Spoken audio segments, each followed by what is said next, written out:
All right, hi everybody. We're going to jump right into our first panel. I'm Kyle Brennan-Marquez. I'm a fellow at the Information Law Institute. I'm pleased to be moderating this. The panel's on the implications of open data. We have four illustrious speakers, and they're each in pairs going to do two joint presentations. To start off, we have Jan Whittington and Ryan Calo, from the University of Washington, and then we'll hear from David Ardia and Anne Klinefelter from the University of North Carolina. And if you want to learn more about their abundant accomplishments, you can read about it here, but I won't belabor that. We'll jump right in, and then we'll have plenty of time for Q&A at the end. Oh, also, I'd like to echo what Chris was saying and invite everybody to feel free to come fill in the front of the room. So, thank you. Hi, thanks for having us.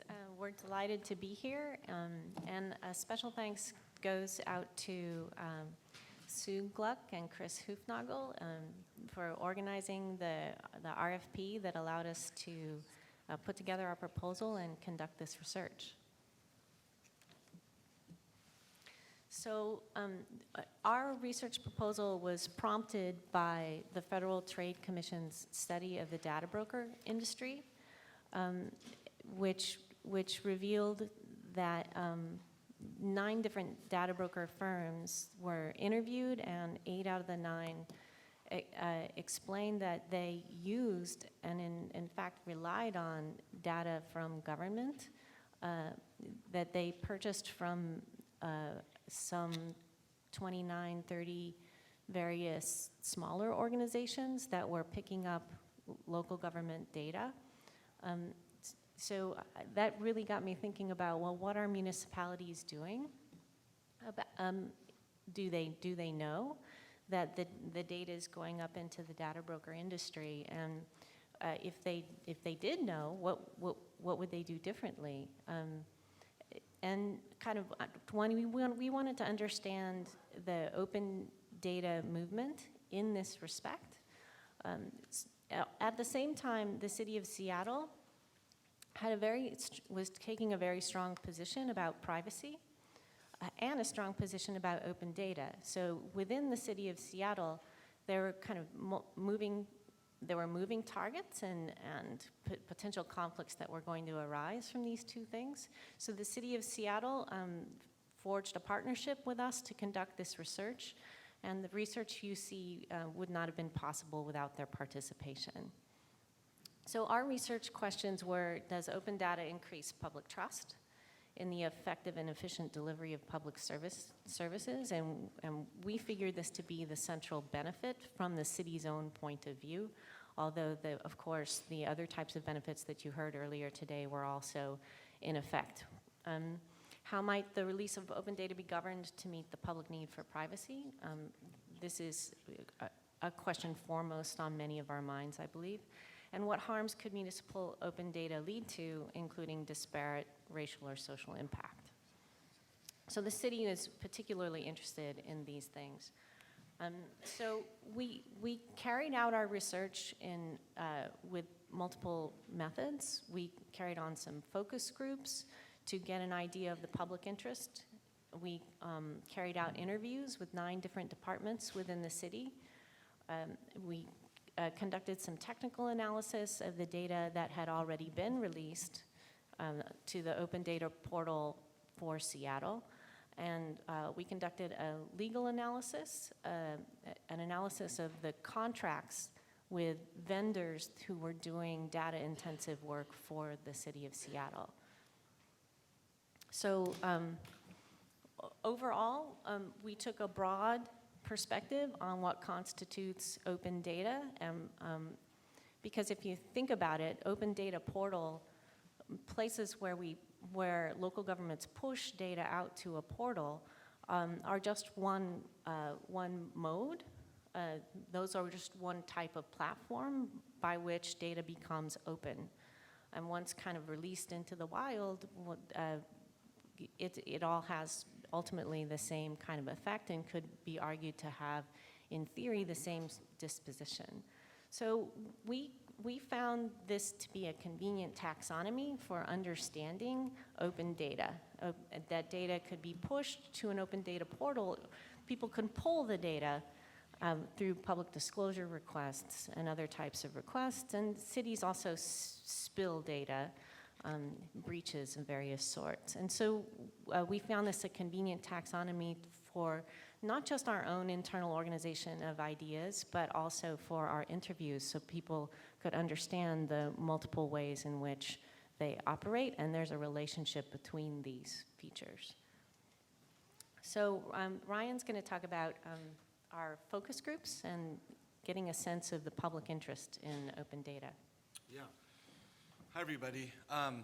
I have to say that my heart was warmed when I was sitting over there and I saw a slide come up from 2 law students and it had the word method on it. I was so excited about that, you know? I mean, I think as legal academics, sometimes we don't place a tremendous amount of emphasis on methods. And from working with colleagues in other departments, turns out other disciplines are obsessed with methods, and it's sort of an interesting disconnect. And so the emphasis that's been placed on method here, from the students all the way to the researchers, I think has been wonderful.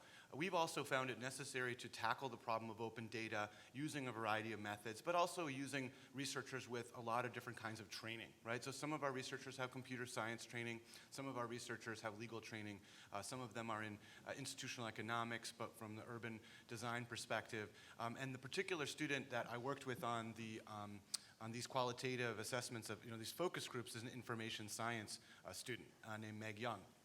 And so what Meg did basically was we wanted to get a sense to motivate the project of what people really thought open data could do for them. Like what did they want it to do? What were their hopes around it? And then we wanted to get a concrete sense from various stakeholders of what their fears might be.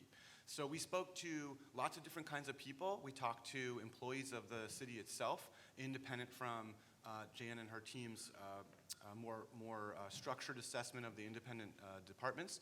We spoke to activists, both privacy activists and transparency activists, who incidentally have a very different view of this space, as you might imagine. And we spoke to people that were just regular citizens, but we also emphasized folks with a lower socioeconomic status. And what we found was a lot of interesting commonality, and some of which is represented here in their hopes. The 2 major hopes people had for big data, and you can see a little more nuance in the 60-page article. But people basically were like, look, there's a lot of value in this data, right? The city is sitting on a lot of value, and it should translate into the citizens like living better lives somehow, right? So maybe that is about having cool startups use the information. Maybe it's just about making more efficient choices and there being more money around for that reason. And that was interesting motivation. I wouldn't have sort of necessarily thought that. And the other big one, of course, was the idea of accountability. Washington, the state of Washington as a whole, it's pro-accountability, right? So if you read the preamble of the Freedom of Information, the Public Records Act, it is a really strong preamble. Remember how struck we were by that? It says something like you public officials, we may allow you to make decisions on our behalf. That's something because we're busy with other stuff. But we reserve the right to look over your shoulder, anytime. I'm basically paraphrasing what the actual thing says. And so there's this big commitment to that. And that was another thing. They thought that there would be the ability to really have accountability. And that's something, a strong theme that emerged from that work. And then they had different kinds of fears. And we, again, used our, for lack of a better word, taxonomy of how data leaves cities, the hands of cities and municipalities, in terms of it's pushed out by them, it's pulled out by public records, or it spills accidentally. And we wound up sort of categorizing what folks said in the focus groups on those levels. And so you can see from the sort of push, they're worried about what happens when a municipality puts information out there, and maybe it lands in a way that disadvantages some. Maybe it compromises privacy by accident. I was struck, and I know that Jan and our rest of our team were struck by the sophistication. Go ahead.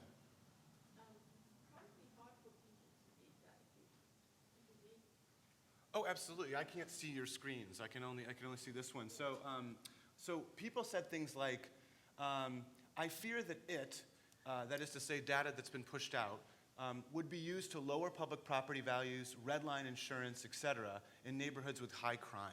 So that was something we heard a lot, that folks would like, look, some constituency is going to ignore us or treat us badly because they know more about our neighborhood. Politicians are not going to come here because the data suggests that we're not civically engaged. You know, people are not going to give us good insurance deals or whatever happens to be because we're in a neighborhood with low socioeconomic status. So we heard that a lot. And we heard that up and down the sort of level of sophistication. Another one was, I'm worried that data about precincts, well, I'm sorry, that's literally what I just said. I'm worried about that data about precincts where people don't vote could lead politicians to write them off. Also, and this was interesting, there was some thought that data would be released selectively in a way that promoted a particular agenda. So the idea would be that some data sets would be released and others not. And that's what the last quote is reflecting. There was an interesting sense. This is the poll part of it. The idea that you can poll things out, right? And these are related. Obviously, if some certain things have been pushed out by the city itself, that may open your eyes to what you might pull out, right? But the idea is that they were concerned specifically about what people can pull out. I won't get into great detail about it, and again, I would recommend you to the paper itself. But one example that was interesting was there was an LGBT community group that was worried about they were meeting together, and they understood that some people were trying to use public records to find out who was going to that meeting, and folks felt unsafe about that.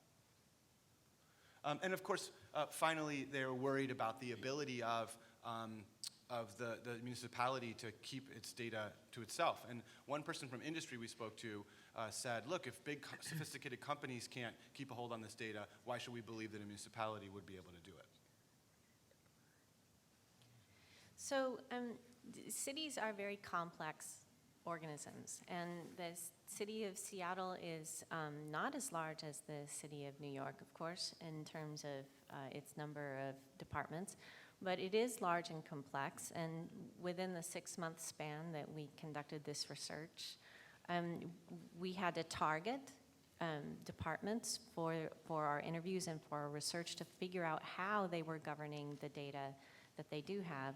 And so we chose some departments that were quite active in adopting new technologies and putting their data online, such as the police department, and also places that, like the fire department, that were still using paper and carbon copy technology. Another sort of underlying theme in our research is the idea that the sensors and the technologies of data collection are changing rapidly, and cities are part of this change. So the notion of smart cities is inevitably intertwined with the potential for municipalities to adopt various technologies that have the effect of creating much more finer grained data.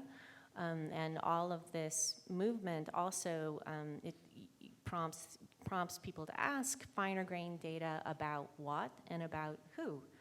That finer grained data could lead to privacy harms where none previously existed. So consider in this respect, we had a sort of preconceived notion that we can divide these types of sensors and the way that they're being deployed into a couple of categories. So where the sensor and the subject are both stationary, as in our smart meter data. In the city of Seattle, they're moving from meters that are read once every 2 months, and they're read by people being deployed to do that work, mechanical meters, to a mesh network of meters where the data is taken up in real time, and a sensor technology developed by one of our colleagues, Shwetak Patel, in computer science and electrical engineering, takes the noise in the electrical signal and can use that noise to determine right down to the make and model all of the different appliances when they go on and off in your house. And this technology, of course, can be thought of as leading to interfaces that people can use to understand how much electricity is tied to the various things that you do, your activities in your household. But we can also think of this technology as producing for utilities and those who would approach utilities to get access to this data, some marvelously intrusive findings. In transportation, we would talk about sensors being stationary and people being mobile. And in this sense, we took a look at, oh my goodness, we got to go real fast. So we have sensors that are tracking people in time and space, and then in the area of police, famously, lots of police services have started to adopt body-worn video. One of the things we found was that with the switch to digital technology, also the switch to allowing requests online and allowing requests for public disclosure to be anonymous, the amount of requests has shot up really dramatically in recent years, and the local governments are in many ways overwhelmed by these requests. We even found evidence of, and the city would explain that they had found evidence that someone had created a bot to conduct public disclosure requests. And so it was not unusual to not just hear from departments that they were overwhelmed with these requests, and it was also not unusual for them to hear that they felt like many of these requests were frivolous. So we were interested in understanding privacy with respect to the way that data could be joined after it's out into the wild. So here we have a number of different variables, some variables being more widely recognized as personal information, but other types of variables not so. And an illustration of how in 4 different databases, you could have enough evidence to join together these databases and ultimately either identify or infer the identification of many people. Okay, so, and I can talk about the legal stuff after you go. Okay, and what we did was we put together a visualization that would allow local governments a way to understand what the potential for joining databases could be ex post from their data sets. So the idea that we really put forward to the city of Seattle was that you can't analyze your data sets in isolation ex ante, that you have to analyze the effect of your data release in vis-a-vis the entire corpus of data that had already been released in your city and about your citizens. And this particular visualization shows spatial relationships. So the geocoded data, which is very highly related to people being identified. This information is kind of a missing piece in personally identifiable information. So we put together many policy considerations, and the city was eager to do this. And I'm going to keep moving, so you'll be able to read the slides at another point or maybe through Q&A. Yeah, so I mean, in the interest of time, I just want, we got to cut it out.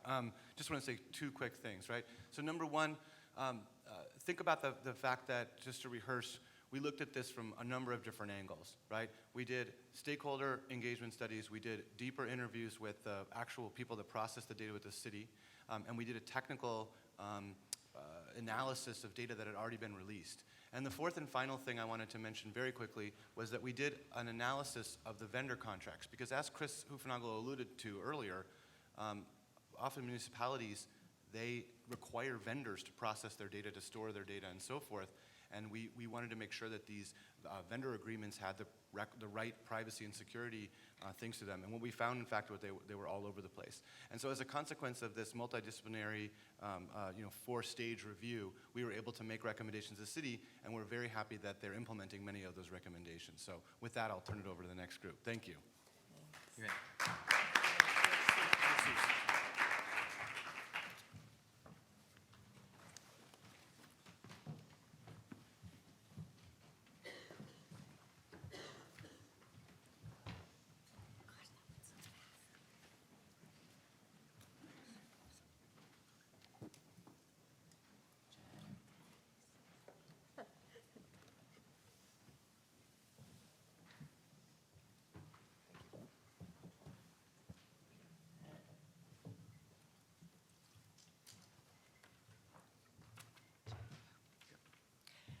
So we're happy to be here with you today and share some highlights from the work that Professor David Ardia and I have done relating to sensitive information in court records.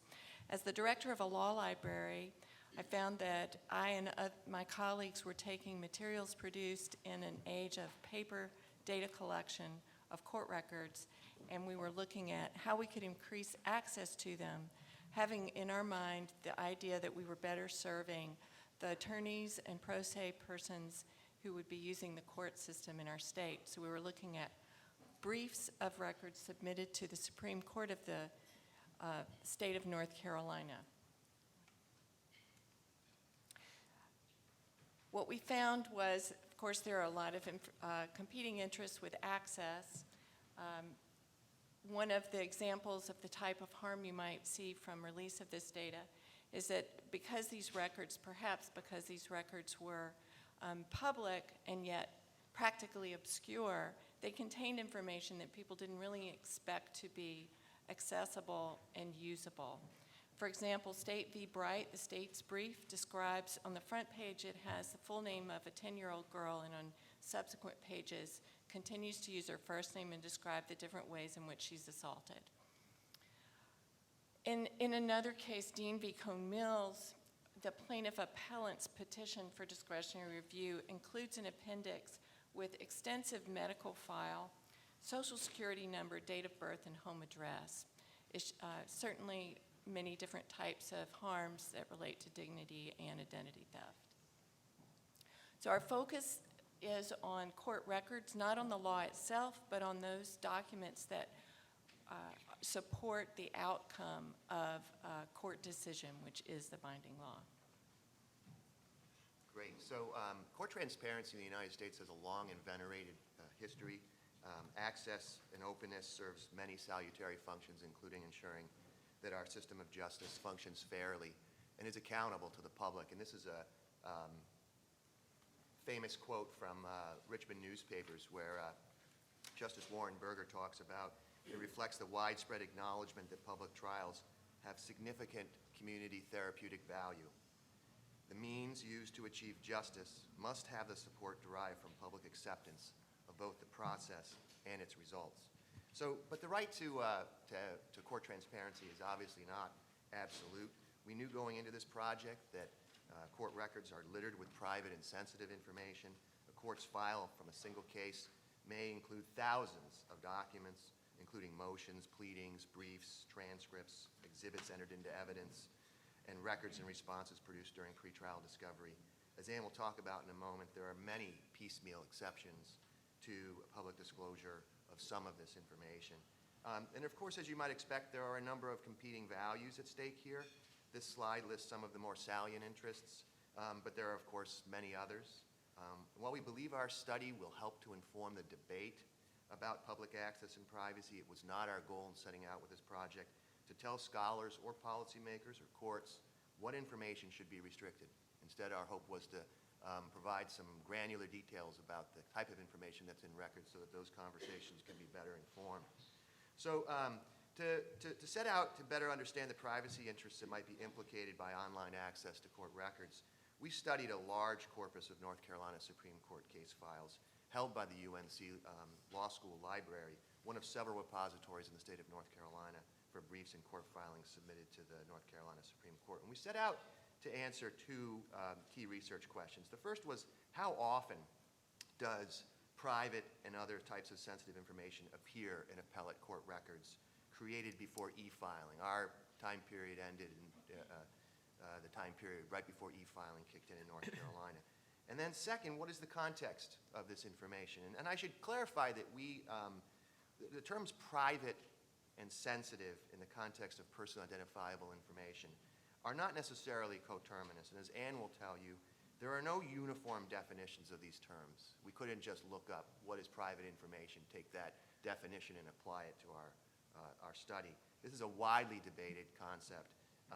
For readability, we used the term sensitive information to refer to all types of personally identifiable information that might raise privacy concerns based on existing law and legal scholarship. So to answer these questions, we selected a stratified random sample of court documents pulled from this corpus of court records spanning the time period 1984 to 2000, and coded each document in order to collect data about the frequency of appearance of sensitive information, and as well as contextual information about the documents and the underlying cases where that information appeared. And of course, the first thing we had to do in setting out to do that kind of coding was to decide, what are we going to look for? And that turned out to be a lot more of a challenge than we had thought, and I'll let Ann tell you about that. So to create a taxonomy of sensitive information, we decided to cast the net widely. We looked at all different various constitutional law, federal statutes, state statutes, tort claims, some scholarship, advocacy about what kind of information could be harmful if it's shared widely. And so we decided we would be inclusive for this study. So we ended up with 13 categories. These were ones that we just formed so that we could organize what is actually 140 different sensitive information types. And you won't be able to read that slide, but don't worry about it. So we created all of these so that we could track the occurrence of these discrete information occurrences in the court briefs that we were digitizing, court briefs and appendices that we were digitizing in the law library. So we're only going to provide a very brief snapshot of the results so that we can spend most of our time today talking about what we think the implications are of our findings. There's a lot more in the paper itself, and I would suggest if you're interested in this issue that you download it from SSRN.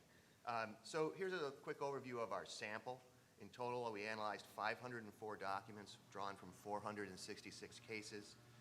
This gives you an overview of the types of documents that we coded. It was a total of 24,156 pages with an average document length of just under 50 pages. About 39% of those documents contained an appendix. The most commonly occurring document type in our sample were briefs filed by the appellant, which constituted almost half of the documents. And we also had in our sample a few non-party amicus curiae briefs, which along with petitions for discretionary review tended to be the longest documents in our sample. So although a wide variety of sensitive information appears in the court records we sampled, it's not uniformly distributed throughout the records. Most of the documents contained relatively few incidences of sensitive information, while a handful of documents contained a large number of pieces of sensitive information. This slide presents a histogram of the frequency of sensitive information per document overlaid with a kernel density plot, and it shows a pronounced rightward skew, indicating that sensitive information was not uniformly distributed in these records. The vast majority of documents contained fewer than 40 pieces of sensitive information, while only a few documents contained more than 400 pieces. Overall, the records we reviewed contained an average of 113 appearances of sensitive information per document, with a median of 36 appearances. So we saw considerable variation in the frequency of sensitive information among the different document and case types. And this table gives you, shows that briefs filed by the state had the highest frequency of sensitive information with a median of 105.5 appearances of sensitive information per document. That overall column on the right is the one I'm referring to. Amicus briefs, and we had three documents that were just oddities. They had the fewest appearances of sensitive information. Those of you who have maybe filed amicus briefs would understand why. Those briefs tend to be much more policy-oriented and far less involving the facts of the individual cases. Interestingly, amicus briefs also showed the largest differential between the brief body and appendix with regard to the median frequency of sensitive information. You can see that the brief body for amicus briefs had 8, whereas the appendix had 215. That was the largest difference we saw. So we also saw considerable variation in the frequency of sensitive information between the different case types that we looked at. So this dot plot presents the median frequency of sensitive information coded per document, listed by the case type and location within the document where the information was found. And it shows that, first of all, criminal cases had substantially more sensitive information than either civil or juvenile cases, with over 120 appearances of sensitive information per document.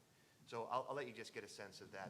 Criminal way more than civil, and overall we saw as many pieces of sensitive information, if not more, in the brief body than we did in the appendix. These are the various categories. I'm going to quickly run through those and give you this one. So this is a variation by case type between civil and criminal cases. This slide shows that overall, approximately 75% of the sensitive information we found was identified in documents filed in criminal cases. And you might say to yourself, maybe there's just more criminal cases, but in fact, documents from criminal cases only made up 36% of our sample. So it isn't just a larger number of criminal cases that's driving this. A number of these information types deviated quite substantially from this 75-25% split. In fact, we saw a couple of types of information that appeared almost exclusively in one type of case or the other, which we think for implementation of these findings might be useful. This is a breakdown of some of the types of sensitive information that appeared more often in appendices. You can see the Social Security number and state ID numbers appeared only in appendices. We didn't find those in the brief bodies at all. So I'll let Ann talk about some of our key findings. Thank you. So we did find that there was a great deal of variation in the types of records or in the records themselves in terms of sensitive information occurrences. We did find that briefs filed by the state contained the most sensitive information. Criminal information, as David was saying, is pervasive in all of the briefs. Criminal cases also contain disproportionately more sensitive information. And we also found that there was presumably a need for giving more attention to minors whose sensitive information does appear in our documents. 7% of the information was associated with minors.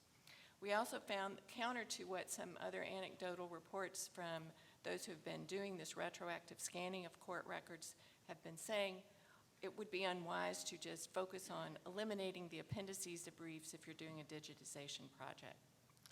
So we also found no trends over time. But we ended in 2000, and we think that obviously with the rise of computer use, there would have been some trends after that. But by 2000, there was no changes from 1984. So the practical implications are very important going forward, and we did draw some conclusions that can be helpful. We found that, well, clearly some information is going to be easier to find than others. If it has a standard form, you're more able to rely on simple and not terribly expensive software. There is a value in utilizing semi-automated searches in this way, but you may also need to use human review for some others. There's some types of information, for example, if you have a cooperating defendant, you may not realize that until you're reading the narrative and get a sense of, oh, that person will end up on the who'sarat.com database later. But the computer might not, unless it's a very sophisticated and proprietary and expensive piece of software, may not be able to identify that information. So for setting priorities, we found in our sample that documents in criminal cases do contain more sensitive information, but it's not uniform across all information types. Document types might cue priorities if you're going to spend time on redactions or some kind of reduced access. You might look at state briefs or perhaps the appendices to amicus briefs. We found that eliminating appendices is not a good strategy for some kind of broad privacy protection balancing approach, and that pre-testing was very important. We found a great deal of We could, for example, not code for names associated with gender because that would overwhelm your project, pronouns, misunderstandings. There are a lot of things that are related to privacy that are very difficult to address in common techniques like redaction. So gender, the story of child abuse, which is a narrative that unfolds. A human reader might need to see that. And there are concerns about, as we heard in our review before this panel, that re-identification is a major issue for the use of this information when it's merged with other databases, the linkage of common data elements, and that we really are grappling with these issues of a loss of practical obscurity rather than looking at a dichotomous division of types of data as public versus private, that we're really upsetting the norms by increasing access in these ways. And so we're hoping that our data will help in that debate. And one last thing I'll say is we have this very valuable data set, and we'd love to have you suggest to us what we could do with it. We also plan to share it, and we hope that other researchers can find interesting questions to answer in it. Thank you.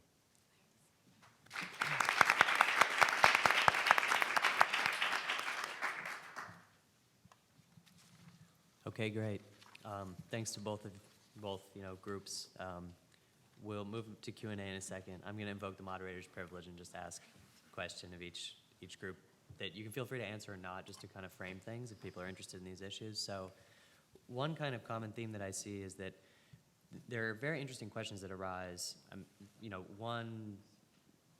one project, we're looking at a pretty sort of narrow specified data set, and the other one we're talking about public data or data related to sort of public institutions in a more broad sense. But I think in both cases, we have these interesting questions about what purposes what purpose sort of open data and transparency is serving.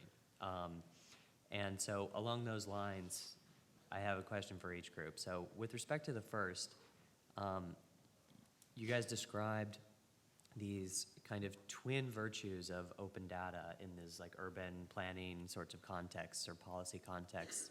One being that it's useful for kind of policy changes going forward. So it has this innovative capacity. It helps us do things better.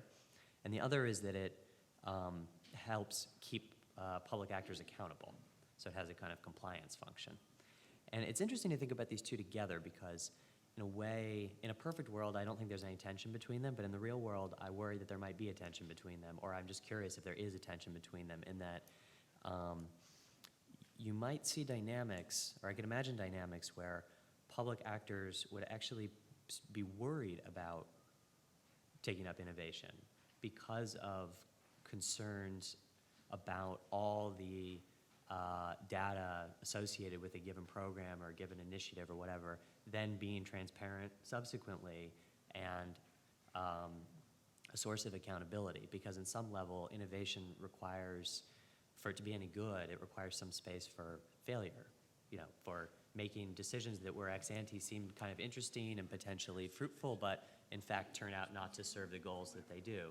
And in that case, yet a public actor could be reasonable in being concerned that failure would then result in forms of accountability, partly because of imperfections in the way the public or democratic governance sort of thinks about ex ante and ex post kinds of distinctions, right? In a perfect world, the democratic polity wouldn't necessarily look at failure and hold the officials' feet to the fire, but in the real world, that might be what happens. So I'm just interested in the relationship between those two. And then with the second presentation, in terms of the virtues, I find myself wondering, as you're presenting this like really fascinating data set, whether you think, having looked at this in a more granular way, that I'm not quite sure how to phrase it, like having a more robust and more easily sort of searchable and more cheaply searchable set of judicial records available actually helps to advance the sort of general purposes that we associate with court access, which you put up on one of the early slides. So, and I'll say that kind of intuitively, I mean, I haven't thought this through at all, but intuitively, I'm actually a little skeptical in that I think court access is really important, and some degree of transparency is very important. It's important for courtrooms to be public. It's important for filings to be available, right? There shouldn't be opacity in the judicial system. On the other hand, I'm not sure that accelerating or kind of intensifying how much transparency there is really works much of a marginal improvement on the status quo. And as you pointed to, it might actually lead to a whole bunch of sets of privacy, and other style concerns. So are we really improving things? I mean, not your study, but like, is this trend in the world actually improving things? Is it vindicating the goals, or is it vindicating them enough that it really outweighs any of these negative consequences? So those are my two questions, and feel free to answer, or we can open it up. So. Okay, so the question about responsible use and accountability and reticence to innovate. So a couple different stories come to mind. One is about smart metering. So when the city of Seattle started to announce the introduction of smart metering, or their plan to apply smart metering in a mesh network across the residential areas of the city, there was what you could only call significant public backlash from this.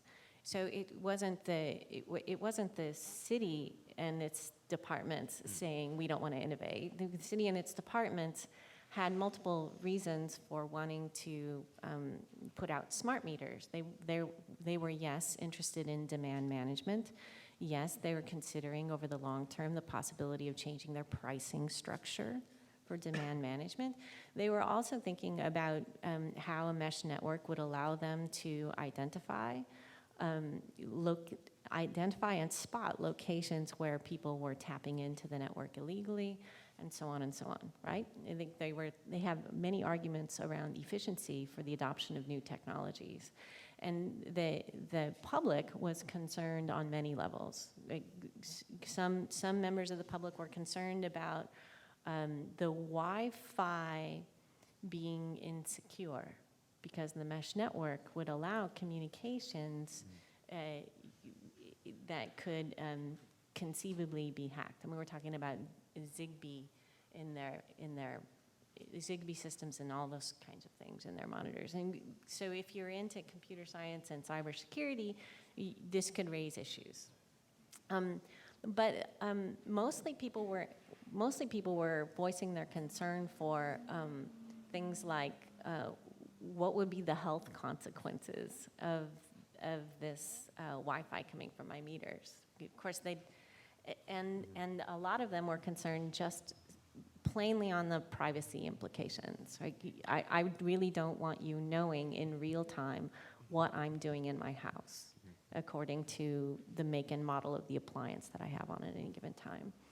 Now contrast this with the fire department, because the fire department has been really slow to adopt technologies that you might think of as being innovative, like automated technologies for taking medical records that are gathered on site when first responders go to perform emergency medical services. They've been using carbon copy and machine readers that communicate more directly to the medical departments and the doctors at the University of Washington that collaborate with the city of Seattle for medical-related services. And so they don't allow these medical records on the internet, and they take a very secure approach toward it.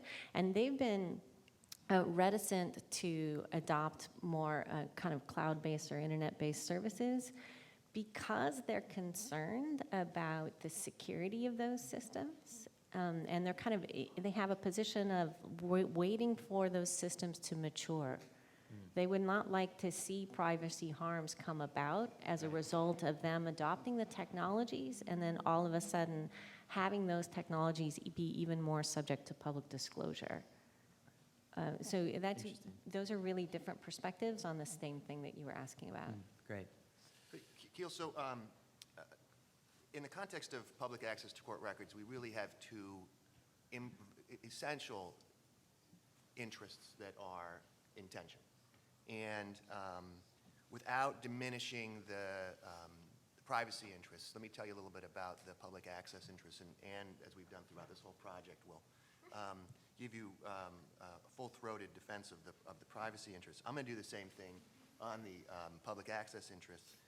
So I've identified, in a separate project I'm working at, really looking at what is the value of court transparency. And I think there are sort of three levels to think about this. So the first order benefits are really to individual cases. And this is where we see a lot of scholarship and we see a lot of court cases pointing to things like witness candor. Witnesses will be more honest if there's public access to their testimony. It brings out other witnesses who maybe wouldn't have otherwise appeared in a case. It can be a check on prosecutorial misconduct. It can be a check on companies that are behaving badly. So it sort of serves in individual cases in that way. And it serves to legitimize the court system in the public's eye, right? It's hard for the public to trust what its courts are doing if it can't see what's going on. So that's sort of the first order benefits. The second order benefits, which has been less explored, but I think are equally as important, is to the court system itself. So public access can tell us things about how efficient our courts are. We spend a lot of money in the courts, on our courts. Are they efficient? Are there better ways for us to handle resolution of disputes? It can also be used to identify systematic bias within our court system, right? Are similar facts patterns being treated differently in different courts? Why? So Lynn Lopecki has written a fantastic article that looks at sort of extracting the data, metadata from court systems and doing these kinds of analysis, and that's a very new field to look at what we can learn about systematic bias and other systematic failures within the court system. So I think that second order benefit to public access is really essential. And the third, which is hardly explored at all, is that it allows us to evaluate the exercise of government power. So the courts are a politically insular branch of our government, the most politically insular branch. And yet they are a very large proportion of our government expenditures and a very large proportion of the exercise of government power. And because it overlaps with the exercise of private power as well, the court system is really a very important place where hierarchies of power are resolved. And access to the court system is really essential to understand how power is exercised in this country in order to address inequalities there.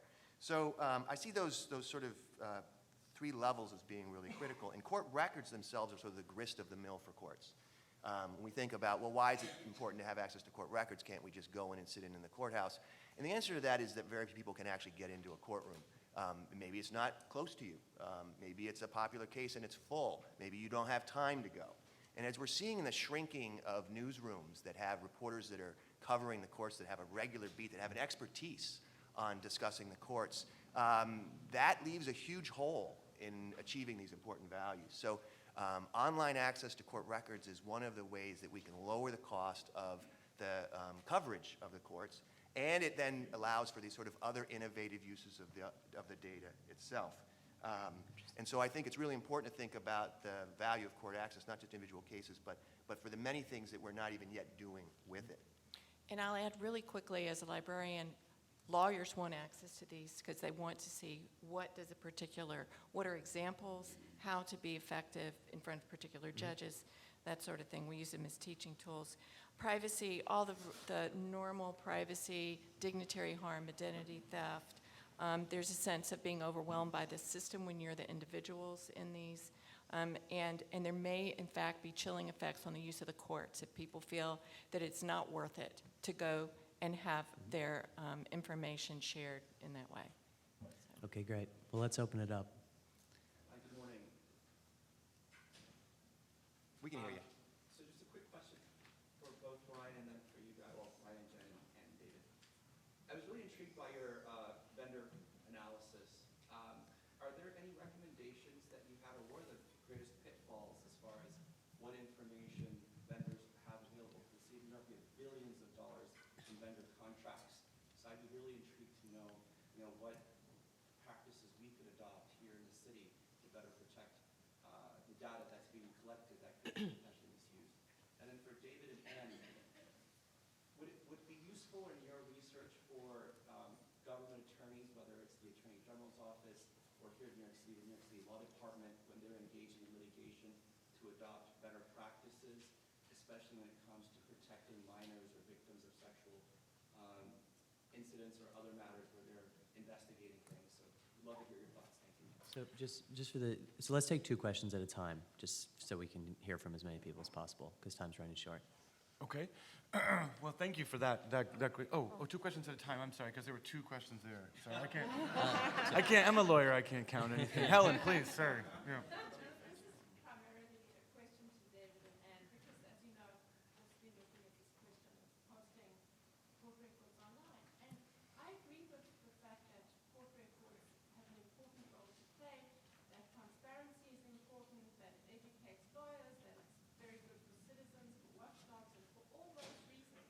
But you haven't addressed the question that we asked in the work that we did, which is how are these purposes served by including what you call personal information in the records? Because you have done a study that has allowed you to shine a spotlight on all the sensitive information. So obviously we have the capacity to identify the personal and sensitive information in the records. What we couldn't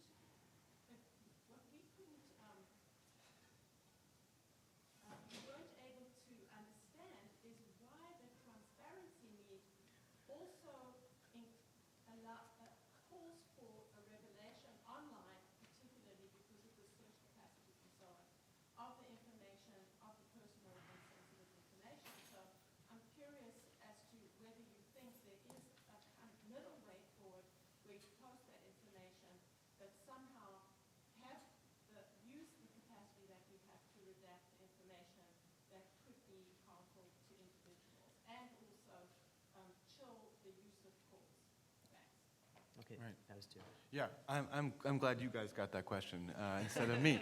So on the vendor contracts, I mean, I really appreciate your question very much. So what we thought would be, we started from the observation that municipalities can't process and that municipalities cannot do all this on their own. They need partners, right? And in terms of, you could have the best intentions in the world, but if your partners are not doing a good job, then you're not doing a good job. And so now they had contracts in place that purported to keep them in line, but we wanted to see if those contracts were any good. And rather than finding smoking guns, it wasn't like we found lots of really bad language. We saw some bad language, right? But not a lot of really bad. Mostly it was just all over the place, right? So some vendors would say, if there's a breach, we'll tell you in 3 days. Others were completely silent. Some guaranteed, certain kinds of security protocols, others didn't. Some said that we own the data, some said the data subject does, some said the city does, some reserve the right to use this stuff for marketing. So our recommendation was, look, you're a big city.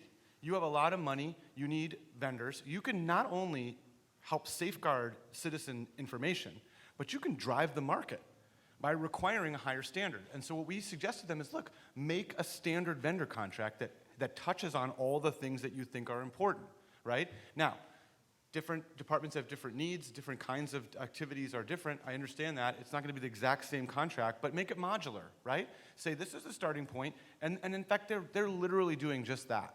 And I'm hoping that this standard contract and this modular standard contract that Seattle develops will be the kind of thing that they'll share with Chicago and New York and everyone else.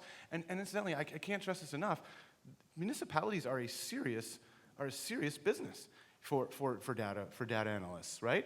And they can drive up the ecosystem as a whole. So we thought that part of the project ended up being quite useful.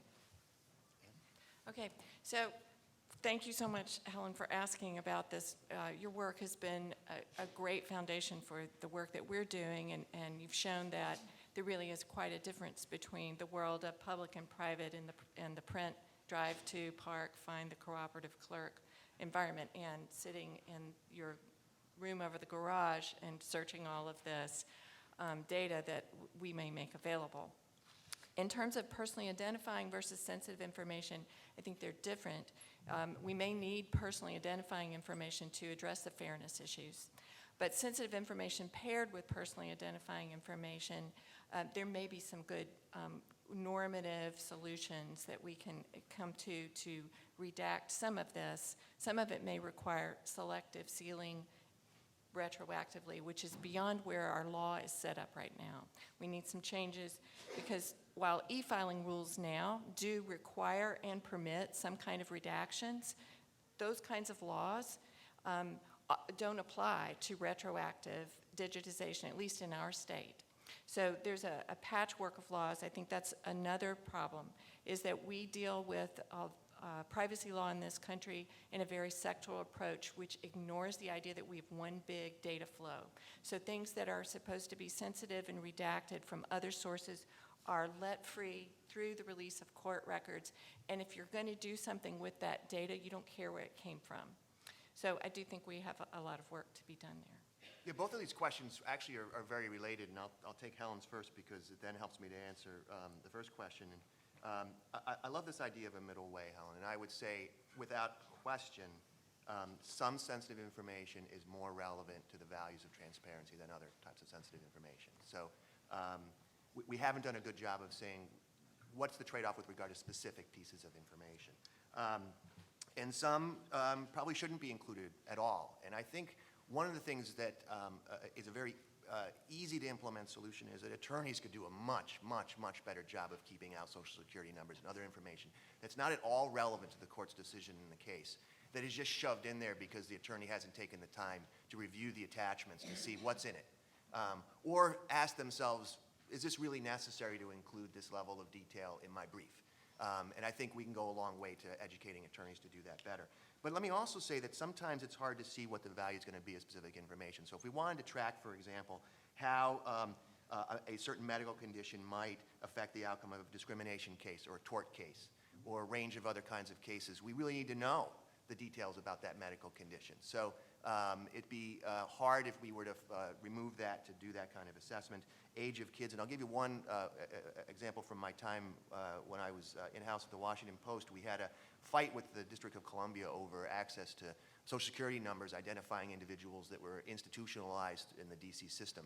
And they refused to turn over those numbers, but there was no other way, my reporter explained to me, to track an individual to see how this person appeared in various places in their records, because the only way they tracked this person was on Social Security number. So when they blacked out the Social Security number, all we had was this list and we couldn't tell.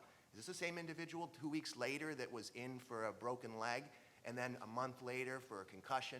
And so sometimes that information, you can't quite understand what its value is going to be until you roll up your sleeves and you actually start to apply it with the data. Not to say that that means Social Security number should always be available, but simply that sometimes at the front end, we can't always know what the trade-offs are going to be, and that makes it a very contextual and difficult task. Hi, thanks very much. Craig Conant from Penn Law School. Two questions as well. The first that applies to maybe both groups, and then the second specifically to Ryan and Jan. So the first question is, to what extent do you think that we're instantiating certain privacy norms by releasing certain information or pushing out certain information and effectively saying, well, these kinds of information should be public, these kinds of information should be private and sensitive, and these are the norms that society should recognize? And to what extent are we shifting those norms in various ways and trying to achieve that, or are we just reflecting pre-existing norms? The second is, as I said to Ryan and Jan, I was wondering to what extent the distinction between pushing out data and spilling data, that's all based on intentionality, right? So you can imagine the same data set being released, and if they intended that certain kinds of data be read, right, then that's just pushing the data. Right. But then if other individuals re-identify information from that data set in ways that were not intended, that would be considered a spillover, and that seems to be based purely on the intention of whatever entity it is that released the data. Oh yeah, that's interesting. Can I quickly address that? Very, very quickly. That's a very, we're doing Tutor Time. Sorry, once again. Okay, Michael Les, Rutgers. 30 years ago, we had an argument in this country about caller ID, and many privacy advocates denounced it, EFF, for example. With hindsight, lots of people find it a useful service. How many people in this room even know that you can push *67 to suppress it when you call? My God, a few people do. It wiped out obscene phone calls. So how can I tell when the current privacy advocates are just Chicken Little? I mean, you're destroying epidemiology, and I don't know about police work, but it's a problem. That's a great question. Yeah, I'm glad we got that one in too. So very quickly on the push on the dichotomy, we found it useful to think about the intentionality because depending on whether you do something, say you're holding a big data set, if you're going to push it, you can do things ex ante to reduce the impact, right? Whereas if it spills, you can't. And so for us, I don't disagree, and I think that's I like that sophisticated. It's true, they bleed into each other. But for us, the intentionality is important because of the steps you can take prior, right? I mean, is that basically That's right, yeah. Okay. Yeah. And so, and on to your point about are we shifting the norms, I think that there are multiple parties out there in this space in conversations with municipalities and people within municipalities who have an interest in shifting the norms because it's either part of their business model or it's part of what they perceive as being their mandate, right? So if you talk to people who are in the Office of Open Data, working for the CIO of the city of Seattle, they'll say, yeah, we should be making everything open. Of course, yeah, we have to care about privacy, but we should be making everything open that we can make open. The different, yet if you talk to the person who's in charge of privacy, they have frankly a different perspective on what is sensitive and the idea that you can infer much more from data than you would willingly put out. So one of the things that we found that was really interesting was in the interviews, we found very different perspectives on who those other parties would be that would make use of the data in the wild. And we found, very specific and a small particular group who recognized that this data could be used to fatten dossiers. And we also found that the city of Seattle really wanted us to resolve for them what they thought might be some problems in the Sunlight Foundation's proposed policies for open government for municipalities. And what I did was look through those policies and point out to them that they have really good reason to question the Sunlight Foundation request for unique identifiers. And uniquely identifying what? And if you look further into Sunlight Foundation's idea, it's through their blogs and such, it's uniquely identifying individuals just as much as anything else, which obviously speaks to potential privacy harm. So to the extent to which organizations like Sunlight are proving to be successful in moving their agenda of transparency forward, we could see shifting norms that really aren't what we would want it to be, right? Okay, so let's hear from David and Ann if they want to respond, and then we are out of time. We're out of time. Sorry to those at We'll the just- microphone. Briefly, shifting norms would be law and practicality, and the idea that we are changing the practical context and keeping the law the same would ignore a sense that we are pushing a shift when we digitize, for example, court briefs, records. So the idea that we would redact or find some other ways to create a similar balance is what we're grappling with. In terms of what are the big normative questions about how do we balance privacy harms against the loss of great innovative technologies and innovative solutions is the bigger question that I think we're all struggling with. That's fine. Okay, great. Thanks, everyone. This was great.